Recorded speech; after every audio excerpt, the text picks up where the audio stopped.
मकर राशि वाले बंधुओं, आप सभी का स्वागत है, हृदय से अभिनंदन है मकर राशि भिंड यूट्यूब चैनल में। तो मकर राशि वालों, जरा ध्यान से सुनिए। आने वाले 5 से 7 दिन आपके जीवन में थोड़े भारी हैं। हो सकती हैं 3 नकारात्मक घटनाएं, ये आपके जीवन को बुरी तरीके से प्रभावित करेंगी, तहस नहस करेंगी। जी हाँ, आपके जीवन को 100% प्रभावित करने का दम रखती हैं ये 3 बड़ी नकारात्मक घटनाएं। इनके बारे में जान लीजिए। कोई आपको नहीं बताएगा। आपको लगेगा कि हम नकारात्मक बातें ज्यादा करते हैं, लेकिन जीवन नकारात्मकता से पूरी तरह से परिपूर्ण है। ऐसे में मीठी गोली देकर या यूं कहें कि चाशनी भरी मीठी मीठी बातें करके हम आपको बहका भी सकते हैं, लेकिन फायदा क्या है? ज्योतिष का ये नियम नहीं है। ज्योतिष कहता है कि जो है सो है, स्पष्ट तौर पर लोगों को बताइए, सच है झूठ है। इसीलिए ज्योतिष, पुराने जमाने में जो ज्योतिषाचार्य हुआ करते थे, किसी बालक की अल्पायु होने पर स्पष्ट कह दिया करते थे कि यह अल्पायु है। कैसा हो कि उसको झूठ बोल दें कि यह तो बहुत दीर्घायु है, चिंता न करिए, और उसकी असमय इस संसार से जाना हो जाए, तो ये तो झूठ होगा ना। एक तो विद्या के साथ धोखा, और दूसरा कि उस व्यक्ति के साथ धोखा जो विश्वास के साथ आया। तो यही कार्य हम कर रहे हैं। 3 बड़ी घटनाओं के बारे में बताएंगे। देखिए, बुध जो है वो बकरी हो चुके हैं। कर्क राशि में बुध का बकरी होना ठीक नहीं है। ये परेशानियां उत्पन्न करता है, बाधा कारक होता है, मन विचलित कर देता है, क्योंकि कर्क राशि चंद्रमा की राशि है। बुध चंद्रमा से शत्रुता मानता है, मन को प्रभावित करेगा, धन को प्रभावित करेगा, अचानक से जीवन में कुछ भी घटित करवा सकता है। किस प्रकार की घटनाएं घटित होंगी, किस प्रकार का आचार व्यवहार और वातावरण आपके साथ रहने वाला है, सब कुछ खुलकर बताएंगे। साथ ही कार्यक्रम के अंत में बताएंगे एक ऐसा तिलक, एक ऐसी विधि और टीका जो आपको अपने माथे पर लगाना है। इस विजय तिलक का बहुत बड़ा प्रभाव आपके जीवन पर रहेगा। यह आकर्षण तिलक है, विजय तिलक है, अष्टलक्ष्मी आवाहन तिलक है, बहुत ही शक्तिशाली है। एक बात निश्चित है, जो भी व्यक्ति इस तिलक को लगाएगा, आजकल आपने देखा होगा कि बहुत से लोग ऐसे हैं, सोशल मीडिया पर भी हैं और आपके आसपास भी हैं, वे एक अजीब सा तिलक लगाकर घूमते हैं। ना तो वह काला है, ना ही वह पीला है, ना ही वह लाल है, एक अजीब सा रंग है उसका। क्यों है उसका रंग, और क्या है वह तिलक, और उसके पीछे की हकीकत क्या है? बड़ा ही गुप्त है, बहुत ही गुप्त विद्या है। इसके विषय में आपको बताएंगे। बहुत सारे लोगों ने हमसे इसके बारे में पूछा है कि गुरुजी, ये किस तरीके का तिलक है जो लोग लगाते हैं? कामयाब लोग लगाते हैं, या यूं कहें कि तिलक लगाने के बाद कामयाब होते चले जाते हैं, अड़चनों से, मुसीबतों से बाहर निकलते चले जाते हैं। तो हमने सोचा कि चलो आपको बताएंगे। तो कार्यक्रम के अंत में हम आपको उस तिलक के विषय में बताएंगे जो बड़ा ही चमत्कारी है, बड़ा ही शक्तिशाली है और जबरदस्त आकर्षण तिलक है। आप जो भी चाहेंगे वह चीज आपकी ओर आकर्षित होगी, चुंबक की तरह खींची चली आएगी। बस आपको इसे सही विधि विधान के साथ प्रयोग करना सीखना होगा। जी हाँ बंधुओं, बस आपको कार्यक्रम को अंत तक देखना है। 5 बड़ी भविष्यवाणियों के साथ, 3 अनिष्टकारी घटनाओं की पहले ही जानकारी के साथ, और एक अष्टलक्ष्मी आकर्षण तिलक के साथ यह कार्यक्रम बड़ा ही अद्भुत हो जाता है। इस कार्यक्रम को देखने वाले के जीवन में कुछ हो या ना हो, लेकिन एक बात की गारंटी है कि वह आ रही मुसीबत को रास्ते से ही वापस लौटा पाएगा। दूसरा कि वह कुछ ऐसा अद्भुत गुप्त सीख कर जाएगा जिसे यदि उसने अपने जीवन में उतार लिया तो उसके आसपास की ऊर्जाएं जो है, उसके देवी देवता हैं, उसकी पूजा पाठ अनुष्ठान के जो कर्म हैं, पुण्य कर्म हैं, वे प्रतिफल देना शुरू कर देंगे। जी हाँ, क्योंकि वह अपनी नकारात्मकता को काटने में सक्षम रहेगा। जी हाँ, तो ये चीजें जरूर काम करेंगी। आप बस इन्हें ठंडे दिमाग से समझिए, जीवन में उतारिए और भाव बनाकर रखिए। ठीक है, सावन का पवित्र महीना चल रहा है। भोलेनाथ ने चाहा, महामाई ने चाहा तो जीवन अद्भुत ढंग से बदलेगा, इस बात की गारंटी है। बहुत ही अच्छे संकेत आ रहे हैं, बहुत ही अच्छे संदेश आ रहे हैं। लोग हमारे यहाँ फोन करते हैं, मैसेज करते हैं, जो उपाय विधियां हम बता रहे हैं, लोग बड़े मनोभाव के साथ उन्हें अपने जीवन में उतार रहे हैं और उनके चमत्कारी परिणाम भी उन्हें प्राप्त होते जा रहे हैं। तो बड़े खुश हैं, इसलिए खुशी में फोन करते हैं। धन्यवाद के लिए हम कहते हैं धन्यवाद महामाई को करो, हमें ना करो, हम तो छोटे से निमित्त मात्र हैं, एक कीड़े मकोड़े जैसी हैसियत रखते हैं। महामाई ही हैं जो सब कुछ आपके जीवन में करवा रही हैं, आपको विवश कर रही हैं कि इन चीजों को जीवन में लेकर आओ, क्योंकि इन्हीं से आपका उद्धार होना है। ये दवाइयां जैसी होती हैं। ठीक है, तो उम्मीद करते हैं सारी बातें आप समझ रहे हैं। कार्यक्रम में अंत तक जरूर ठहरेंगे। तो चलिए महामाई को याद करते हुए, भोलेनाथ को याद करते हुए कार्यक्रम की शुरुआत करते हैं। कमेंट बॉक्स में पूरे भक्ति भाव के साथ लिख डालिए, जय मां बगलामुखी कृपा करो, जय मां भद्रकाली कृपा करो, जय भोलेनाथ। जी हाँ, अवश्य लिखिए। भाव यदि मन में और गहरा है महामाई के लिए तो कमेंट बॉक्स में ये भी लिखना कि मैं भी महामाई के परिवार का हिस्सा हूं। माई के परिवार का हिस्सा बनना बहुत ही सौभाग्य की बात है और ये सौभाग्य आज आपको खुद चलकर दरवाजे पर आया है, मिल रहा है। इसे जाने नहीं देना है, ठीक है? चलिए अब अपने मूल विषय को शुरू करते हैं। प्यारे मित्रों, हमारे अत्यंत प्रिय और परम पूज्य अमिताचार्य जी के पास माँ बगलामुखी और माँ भद्रकाली की साधनाओं का वर्षों का अनुभव है और माता रानी की इनके ऊपर पूर्ण कृपा और सिद्धि है। आचार्य जी ने अपने सटीक कुंडली विश्लेषण और श्रेष्ठतम उपायों के माध्यम से हजारों लोगों के जीवन को खुशियों से भरा है। आचार्य जी का कुंडली विश्लेषण और उपाय करवाने का तरीका इतना अद्भुत है कि जीवन के हर एक दुख और कष्ट का कारण जड़ से ही समाप्त हो जाता है। फिर समस्या चाहे जैसी भी हो, कर्जा बहुत बढ़ गया हो, व्यापार चल नहीं रहा हो, बीमारियों में आप बर्बाद हो चुके हो, रिश्तों में प्रेम समाप्त हो चुका हो, या फिर नौकरी ही ना मिल रही हो, विवाह में देरी होती हो, कैसी भी समस्या हो, इन समस्याओं का कारण क्या है, कौन सी महादशा परेशान कर रही है, कौन सा दोष लगा हुआ है, सब कुछ आचार्य जी इतना सटीक बताते हैं कि वर्षों वर्ष के दुख कुछ ही दिनों में समाप्त हो जाते हैं।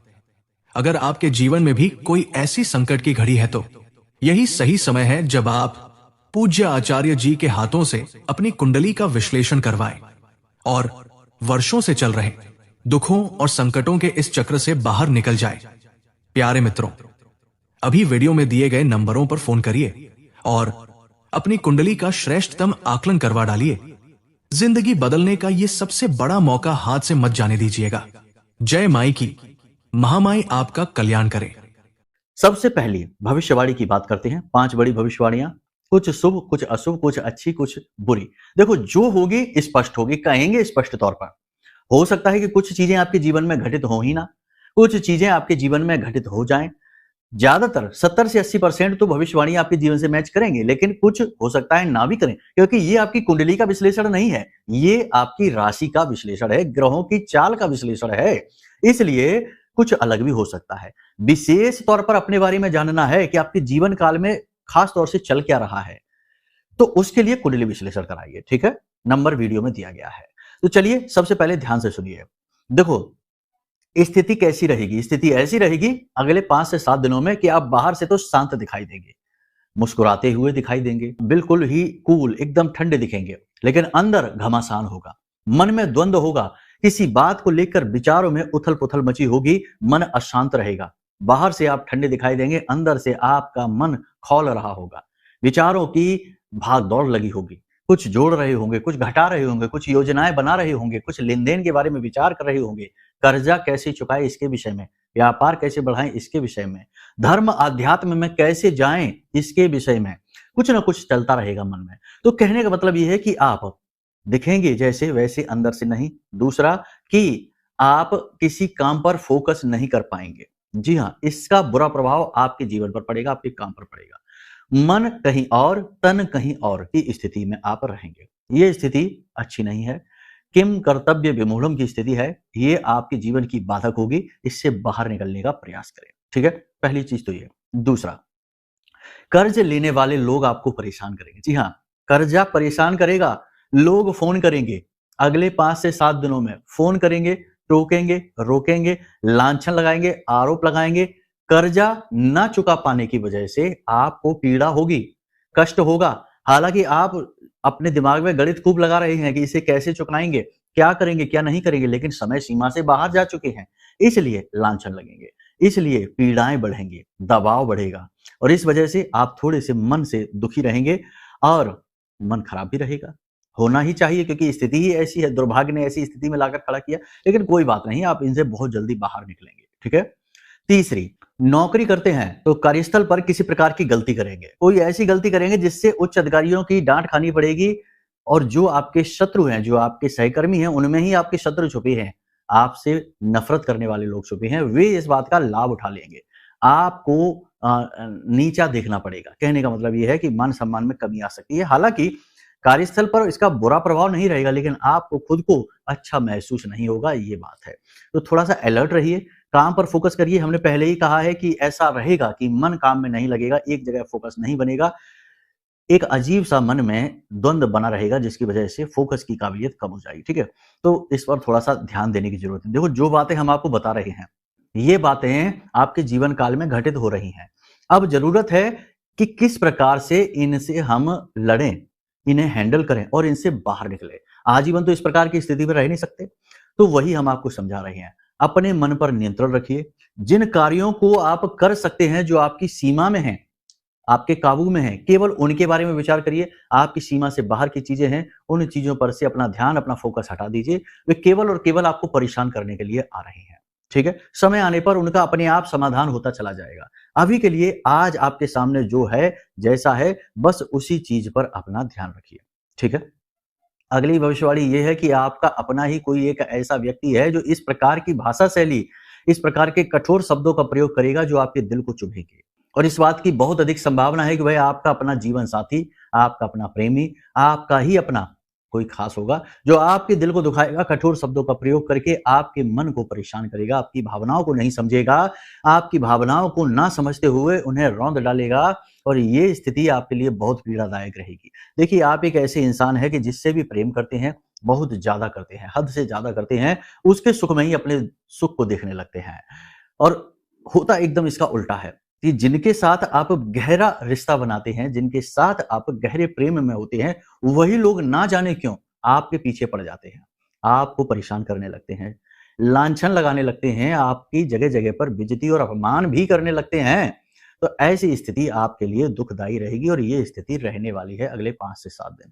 तो अब ऐसे में आप क्या करें? ऐसे में आप प्रैक्टिकल होकर, व्यवहारिक होकर सोचें। आप किसी पर इमोशनली डिपेंडेंट ना रहें। जी हाँ, अगर आपको भावनात्मक तौर पर किसी पर निर्भर होना है, तो अपने ब्रह्म, अपने भगवान, अपने आराध्य पर होइए। वहां से कम आपको निराशा तो नहीं मिलेगी, प्रेम ही मिलेगा, शांति ही मिलेगी। बाकी दुनियादारी के रिश्ते नाते, भौतिकवादी संसार जो है, इसमें जितने भी रिश्ते नाते हैं, ये दिल लगाने के लिए नहीं है। ये तो केवल आपकी कार्मिक यात्रा में सहयोग कारक हैं। जी हाँ, तो इनमें कोई आपको दुखी करेगा, कोई सुखी करेगा, कोई पीड़ित करेगा, कोई कुछ कहेगा, कोई कुछ करेगा, तो कुछ ना कुछ लगा रहेगा। तो इन झंझटों में नहीं पड़ना है, इन्हें अलग दृष्टि से देखना है कि ये जितने भी आपके आसपास के रिश्ते नाते, जो वातावरण है, परिवार है, समाज है, ये सब केवल और केवल आपकी इस कार्मिक यात्रा में सहयोग मात्र के लिए आए हैं। ठीक है? और ये अपनी खुद की भी यात्रा में लगे हैं और आप अपनी में लगे हैं। कोई अकेला आता है, अकेला जाता है, भीड़-भाड़ के साथ तो नहीं आता इस संसार में। तो फिर भीड़-भाड़ के साथ रहते हुए आप इनमें खोइए नहीं, अपने आप को इनसे थोड़ा-सा पृथक महसूस करिए। इसी को वैराग्य कहते हैं। समझ में आया आपको? ये भाव बहुत आवश्यक है सुख चैन से जीने के लिए, क्योंकि इस संसार में कोई भी ऐसा व्यक्ति नहीं है जो पूर्ण रूप से सुखी हो या पूर्ण रूप से दुखी हो। इंसान अपने सुख और दुख का निर्माण खुद ही करता है, अपनी अज्ञानता के कारण, अपने जुड़ाव के कारण, अपने मोह के कारण। तो इस मोह की तीव्रता को थोड़ा कम कर दो। समाप्त करने के लिए नहीं कह रहे हम। आपका पुत्र है, पुत्र भाव से उसे देखिए, लेकिन मोह का भाव थोड़ा-सा कम कर दीजिए। पति है, पत्नी है, जो भी है, जीवन साथी है, मोह का भाव थोड़ा-सा कम करके चलेंगे, तो आपकी दृष्टि बदल जाएगी और फिर उस प्रकार से आपको दुःख नहीं होगा, पीड़ा नहीं होगी, अकेले में बैठकर रोएँगे नहीं। ठीक है? तो ये चीज़ें आप समझ पा रहे हैं? तो इसी प्रकार से इन्हें अपने जीवन में उतारेंगे तो बड़ी आसानी से जीवन गुजरेगा। ठीक है? बाकी समय परिस्थिति का क्या है, ये तो बदलती रहती है। आज जो शत्रु है, कल मित्र होगा, परसों फिर शत्रु हो जाएगा। ये दुनिया लेन-देन से चलती है, मतलब से चलती है। ठीक है? मतलब के अनुसार ही लोग शत्रु और मित्र बनते रहते हैं, चाहे अपने हो, चाहे पराए हो। ये देखो, बातें कड़वी ज़रूर हैं, कठोर हैं, लेकिन यही सच्चाई है, तो करें क्या? सच ना बताएँ, झूठ बोलते रहें और झूठे संसार को रचते-गढ़ते रहें और उसी में डुबकियाँ लगाते रहें, डूबते रहें और उसी में बस निकल जाएँ। ऐसा थोड़ी होता है। ज्ञान का भी तो महत्व है। तो चलिए, यहाँ तक आपने समझ लिया। अपनों से ही आहत नहीं होना, अपनों से ही चोटिल नहीं होना है, मन में छोटी-छोटी बातों को नहीं लगाना है और मन में विचारों की अधिकता नहीं रखनी है। केवल उतने विचार रखिए जितनों की आवश्यकता है, बाकी भीड़-भाड़ को हटा दीजिए। जब जो आएगा तब तैसा देखा जाएगा। ठीक है? किसी बात को लेकर मजाक उड़ सकता है, आपकी कोई हरकत, आपकी कोई पुरानी गलती, आपकी कोई ऐसी चीज़ जिसको लेकर मजाक उड़ाया जा सकता है आपके अपनों के द्वारा ही। फिर से वही बात आ गई कि चोट लगेगी, बातों से, शब्दों के बाण आपको भेदेंगे। तो यहाँ पर आपको व्यावहारिक होकर सोचना है, हम आपको समझा चुके हैं। कुछ अच्छी घटनाएँ होंगी जिनके बारे में बात कर लेते हैं, जैसे कि कानूनी मामलों में आपको राहत मिलेगी। किसी प्रकार का कोई कानूनी मामला है, कोर्ट कचहरी का विवाद है, या किसी प्रकार का कोई सरकारी कोई भी ऐसा मामला है जिसमें कि आप उलझे पड़े हैं, वहां आपको राहत मिलेगी।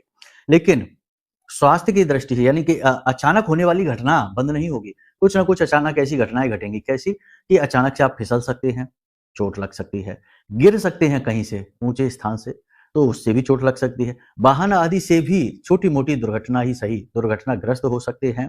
तो इसके लिए थोड़ा सा आपको संभल कर रहना। एक और खास बात आपको बता दें कि अगले 5 से 7 दिनों में अग्नि से भय है, थोड़ा संभल कर रहना है, ठीक है ना? थोड़ा बहुत ही सही, लेकिन जल सकते हैं, तो संभल कर रहने की आवश्यकता है। धर्म के प्रति आपका रुझान बढ़ेगा। पूजा पाठ अनुष्ठान करते दिखाई दे रहे हैं। उपाय, क्रियाएं, मंत्र जाप, पूजा पाठ अनुष्ठान करते दिखाई दे रहे हैं, ये तो बहुत अच्छी बात है। इसी से तो उद्धार होना है, यही तो आपके उत्थान का कारक बनेगा। तो ये भी करते आप दिखाई दे रहे हैं, जो कि बहुत अच्छी बात है। इसी के साथ साथ आप अपने गुरु खुद बनेंगे। देखो, पहले तो दुखी, परेशान, व्यथित मन से, लेकिन फिर जब कहीं से कोई आस नहीं, तो अपने स्वयं के गुरु बन जाएंगे। खुद को समझाएंगे, खुद का मार्गदर्शन करेंगे, खुद को दुखों से, तकलीफ से बाहर निकालने का मार्ग खुद को ही सुझाएंगे। ठीक है? यानी स्वयं के गुरु खुद बनेंगे। ये एक विशेष बात, और ये विशेष गुण आपके अंदर है। आप परेशान बहुत हो जाते हैं, व्यथित हो जाते हैं, लेकिन फिर आप खुद को ही समझाकर, बुझाकर अपनी उस परिस्थिति से खुद को बाहर निकालते हैं, और वही कार्य आप करेंगे अगले 5 से 7 दिनों में। ठीक है? सेहत पर विशेष ध्यान देंगे, योग, प्राणायाम, आध्यात्म पर ध्यान देंगे, खान-पान पर भी ध्यान देंगे। यात्राएं रह सकती हैं जिनकी वजह से थोड़ा बहुत स्वास्थ्य गड़बड़ हो सकता है, ज्यादा कोई बड़ी परेशानी नहीं आएगी। हाँ, शरीर में दर्द, हल्का-फुल्का बुखार, ऊर्जा की कमी, थकान, ये सारी चीजें रह सकती हैं। शरीर में स्थूलता बढ़ेगी। ठीक है? लेकिन मनोबल की सहायता से आप स्थूलता से बाहर निकलेंगे, अपने काम को करेंगे। थोड़ा लेट लपेट जरूर होगा, लेकिन कर जरूर लेंगे। ये इतनी बड़ी बात नहीं है जिसको हम डिस्कस करें। अब बात करते हैं 3 बड़ी घटनाओं के बारे में। सबसे पहली घटना, ध्यान से सुनिए। हमने अभी आपको बता दिया अग्नि से भय है। देखो, अभी बता दिया है, फिर से बता रहे। क्यों बता रहे? क्योंकि ये बड़ी घटना है। अग्नि से भय का मतलब है कि कितनी ही बड़ी भय। वैसे तो हमने कहा कि छोटा मोटा हो सकता है, लेकिन ये तो मन को खुश करने वाली बात है। सच्ची बात तो ये है कि क्या पता कितनी, हाथ या उंगली या अंगूठा, कितना। तो ये आपको यहाँ पर अलर्ट रहना है, सतर्क रहना है, इस चक्कर में ही नहीं पड़ना है। ठीक है? जहां अग्नि है, जहां अग्नि से जुड़ा कार्य है, वहां से थोड़ा सा दूरी बनाकर चलिए। समझदारी इसी में है। ठीक है? देखो, जो बात है वैसे ही बता रहे हैं आपको, कोई बहकाने वाली बात नहीं है, डराने वाली बात नहीं है। अगर कोई कहता है कि आगे संभल कर चलो, रास्ता खराब है, पुलिया टूटी हुई है, तो ये वो डरा नहीं रहा है, वो आपसे सही बात कह रहा है। नहीं मानेंगे तो फिर टूटी है पुलिया, जाके सीधे, समझ रहे हैं ना आप हमारी बात? तो फिर ये बातें सुनने में कड़वी लगती हैं, लोगों को मीठा मीठा सुनने की आदत है। झूठ भले ही बना रहे, बस मीठा हो। ठीक है? ये समस्या है दुनिया की, क्या करें? हम तो सच कहेंगे, माई के सेवक हैं, माई की सेवा करते हैं, सत्य का साथ देते हैं, सत्य ही बोलते हैं।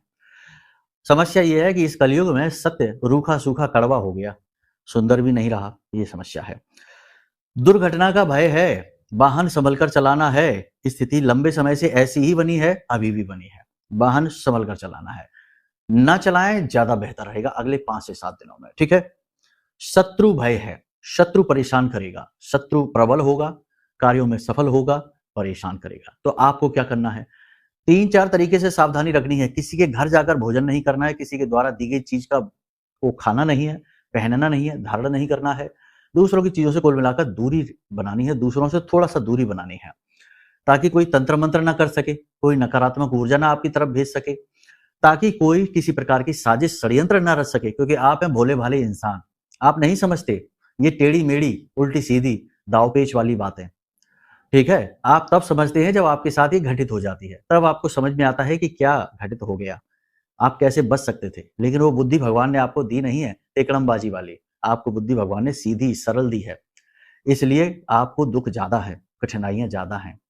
खैर, कोई बात नहीं है, भगवान आपके साथ हैं। अब बात करते हैं उस उपाय की जिसके बारे में हमने कार्यक्रम की शुरुआत में ही आपको बताया था। बहुत ही खास, बहुत ही बढ़िया उपाय है, इसे करके जरूर देखना। 7 दिनों के अंदर अंदर रिजल्ट आपको मिलने शुरू हो जाएंगे। जी हाँ, तो ध्यान से सुनिए, करना क्या है आपको। आपको एक मिट्टी का दिया लेना है। ठीक है? मिट्टी के दिए में आपको थोड़ी सी पीसी हुई हल्दी, थोड़ी सी दालचीनी डालनी है। ठीक है? अब आपको इस सामग्री में थोड़ा सा इत्र डालना है। और इत्र कैसा डलेगा? इत्र 5 प्रकार का होना चाहिए। ये 5 प्रकार का इत्र आप इसमें डालेंगे और इसे घोलेंगे और इसमें थोड़ा सा गंगा जल भी मिलाएंगे। ठीक है, कैसे करेंगे आप, कौन कौन से वो इत्र हैं, इत्र का आप नाम ध्यान से समझ लीजिए। गुलाब, बेला, चंदन, चंपा और नाग चंपा, ये 5 प्रकार का इत्र है। इसको मिला लेंगे, 2-2 बूंदे डाल देंगे और इसे मिलाकर एक मिश्रण तैयार करेंगे। अब जब भी आप घर से बाहर निकलेंगे तो इस चीज से, यानी ये जो आपने सामग्री बनाई है, इससे अपने माथे पर अपनी इस जो आपकी अनामिका उंगली है, इस उंगली से आपको टीका लगाना है। टीका लगाते समय आप मन में इस भाव को रखेंगे कि हे महालक्ष्मी, आप हमारे जीवन में आइए, हमारे दुखों का नाश करिए, हमारे जीवन से कष्ट और तकलीफों को मिटाइए। हमें आपके प्रेम की आवश्यकता है, हमें आपकी कृपा की आवश्यकता है। इस प्रकार से आपको मन में भाव रखना है और मन ही मन आपको इस मंत्र को भी बोलना है। देखो, भाव तो आपके मन में रहेगा, उसे तो आप बोलेंगे नहीं, लेकिन आप इस मंत्र को बोल सकते हैं, उच्चारण भी कर सकते हैं। 3 से 5 बार बोलेंगे, उतने में ही काम हो जाएगा। मंत्र बहुत ही शक्तिशाली है, पहले भी हमने आपको बताया है, बहुत ही सरल भी है। ध्यान से सुनिए। ओम ह्लीम क्लीम श्रीम नमः। इसमें 3 देवियों का जो है ना सम्मिश्रण है, बहुत ही शक्तिशाली है ये मंत्र। माँ बगलामुखी का, माँ काली का और महालक्ष्मी का। तो आपको इस मंत्र को बोलते हुए इस टीके को लगाना है और बेधड़क होकर घर से बाहर निकल जाइए। अगर आपके अंदर पॉजिटिव ऊर्जा बहुत ज्यादा है, यानी आप सकारात्मक हैं, उल्टे सीधे कार्य नहीं करते हैं, यानी कि व्यसनी नहीं हैं, शुद्ध शाकाहारी भोजन करते हैं, साधारण जीवन जीते हैं, तो पहले ही दिन से आपको इसका प्रभाव दिखाई देगा। लोग आपसे प्रभावित होने लगेंगे, धन आपकी ओर आकर्षित होने लगेगा, बिगड़े काम आपके बनने शुरू हो जाएंगे। और यदि आप अपनी आदतों में धीरे धीरे सुधार लेकर आ रहे हैं तो 3 से 5 दिनों में आपको इसका फर्क दिखाई देगा। शर्त केवल इतनी सी है कि आपको इसका दुरुपयोग नहीं करना है। कहने का मतलब यह है कि आप एक तरफ तो गलत कार्य करते रहें, जैसे कि ब्याज का व्यवसाय करते रहें, नकारात्मक कार्य करते रहें, लोगों को दुख तकलीफ पहुंचाते रहें, और दूसरी तरफ आप ये तिलक लगाकर घूमें, इससे काम नहीं बनेगा, इससे तो बात बिगड़ ही जाएगी। महिलाओं का अपमान नहीं करना है और उल्टी सीधी चीजों का सेवन नहीं करना है। इतनी सी बस सावधानी है। अपने व्यवहार को शांत रखिए, अपने शब्दों पर पूरा नियंत्रण रखिए, अब शब्दों का भूलकर भी प्रयोग नहीं करना है। इस सामग्री को जिसे आप बनाएंगे, इसमें इत्र आपको खाली एक बार डालना है, बाद में जब ये सूख जाए, क्योंकि सूखेगी ही, हल्दी है, तो आप इसमें पुनः गंगा जल डालकर इसे नया ताजा बना लें। और इस सामग्री को आपको रखना है अपने पूजा घर में उत्तर दिशा में। उत्तर दिशा जो है वो अवसरों की दिशा होती है, धन के आगमन की दिशा होती है, खुशियों के आगमन की दिशा होती है, वहां आपको ये रखना है। इसका ज्योतिषीय विधान बहुत बड़ा है, हम समझाएंगे तो कार्यक्रम बहुत लंबा हो जाएगा, लेकिन आप इसे करके देखिए, इसके प्रमाण ये उपाय खुद ही देगा। ठीक है, 5 से 7 दिन में इसका अंतर आपको महसूस होगा। बाकी हमने जो भविष्यवाणियां की हैं उनके अनुसार अपने जीवन को व्यवस्थित करिए, तो सावधानियां बताई हैं उन्हें जीवन में उतारिए, निश्चित तौर पर सकारात्मक बदलाव जीवन में आपके आएंगे। अब यदि कोई प्रश्न मन में उठे, ये अपनी कुंडली का ही विश्लेषण कराना है विशेष तौर पर, तो चिंता ना करिए, नंबर हमने वीडियो में दे रखे हैं, इन पर फोन करिए। छोटी सी दक्षिणा के साथ हम आपकी कुंडली का श्रेष्ठतम आकलन करके दे देंगे। समस्याएं क्या समस्याएं चल रही हैं इसे बता देंगे, और इनके समाधान क्या है ये भी आपको हम बता देंगे, और उसके बाद तो जीवन में सुख की धारा आएगी ही। ठीक है, तो चलिए बंधु, कार्यक्रम को यहीं विराम देते हैं। हमेशा हंसते रहिए, मुस्कुराते रहिए, सकारात्मक रहिए। महामाई पर अपनी आस्था और विश्वास जरूर बनाकर रखना, क्योंकि आपका उद्धार तो वहीं से होना है। तो प्रेम से बोलिए जय माई की। हमारे प्रिय और परम पूज्य आचार्य जी ने अपनी साधनाओं के अनुभवों पर आधारित शक्तिशाली उपाय और क्रियाओं के माध्यम से हजारों लोगों के जीवन को पूरी तरह से बदला है। आचार्य जी के द्वारा बताया गया हर एक उपाय इतना सटीक और कारगर होता है कि जो भी इसे पूरे भाव के साथ कर लेता है, उसे साक्षात महामाई की कृपा और आशीर्वाद प्राप्त हो जाती है। इसलिए निसंकोच इन उपायों को पूरे भाव के साथ करिए, आपका कल्याण होगा। जय माई की।